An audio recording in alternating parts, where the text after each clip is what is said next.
This is a refinery where crude oil becomes gasoline and heating oil and jet fuel and other products.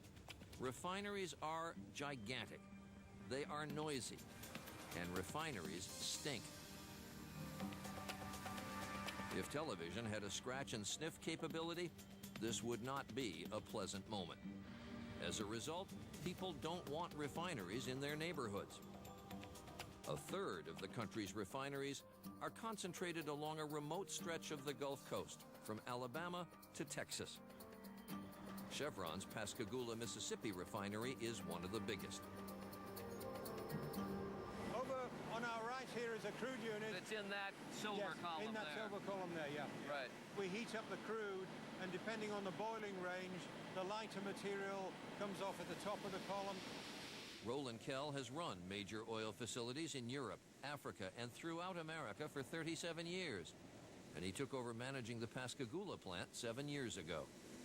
People wonder why no new refineries are built in this country. Hasn't been one built since, what? Late 70s. 1978? Yeah, that's correct, yes. Why not? I think there have been issues around permits and people not wanting industry in their backyard. That's true, but it may not be the whole story.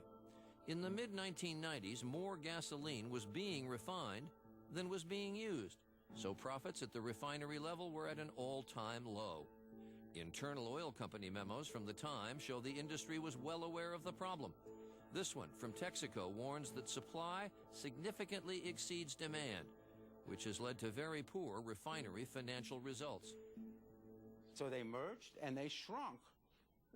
They closed refineries. They said for economic reasons. They have dramatically reduced the amount of stock they have on hand. They basically said if we don't gain control of capacity in the refining sector, we're never going to raise the margins. A decade ago, the major oil companies did buy out smaller refineries, closed many of them. And today, there are only 149 refineries in the U.S., 26 fewer than in 1995. And now, the top 10 oil companies control close to 80% of the refining capacity in the United States. But oil industry leaders say that was a necessary business decision in a competitive market. The smaller, less efficient refineries really couldn't compete in that environment. They did shut down, so we had a lot of fall off in the industry. And you're right, if you're at overcapacity and you're not able to sell your product at a profit, you're going to have to cut back that capacity. But look over time and look at the record and you will see that the capacity has grown. Refineries have indeed undergone construction efforts to expand capacity, but while the amount of gasoline U.S. refineries can make has gone up 14%, the demand for gasoline has gone up 15%. They make more money keeping the market tight. They have gained power over price by controlling the price at the refinery gate. So refineries are the choke point. For domestic setting of price, absolutely. Intentional? Intentional that they've kept their capacity? Oh, absolutely. It's business folks doing what business folks do. Although repeated government investigations have found no evidence of illegal collusion by oil companies, several have expressed concerns about concentration of ownership in refineries as a contributing factor to price spikes. A lot of people think, well, the oil companies are manipulating the amount of refinery in order to get more money out of a gallon of gas. I can certainly assure you that is something we don't do. The majority of the factor that drives gasoline is crude oil price, and that's something that certainly is out of the control of manufacturing. But you don't open the spigot or close the spigot based on price manipulation. Not in any way.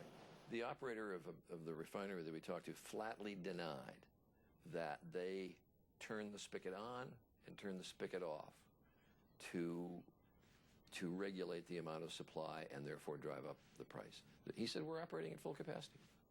Well, but of course that's the problem, is that they've underinvested in capacities. Now, the market is so tight that whenever anything happens, the consumer wakes up and the price goes up. We've seen price spikes throughout the country caused by fires, pipeline failures, power outages. When hurricanes hit,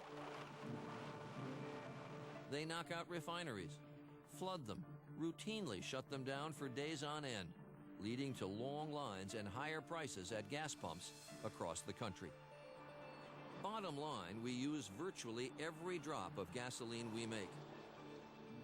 There is such a tenuous balance between supply and demand that any disruption at the refinery can soon be felt at the pump. 65% of the price of an average gallon of gas is the cost of crude oil, 15% taxes, 11% distribution and marketing, and 9% is the cost of refining.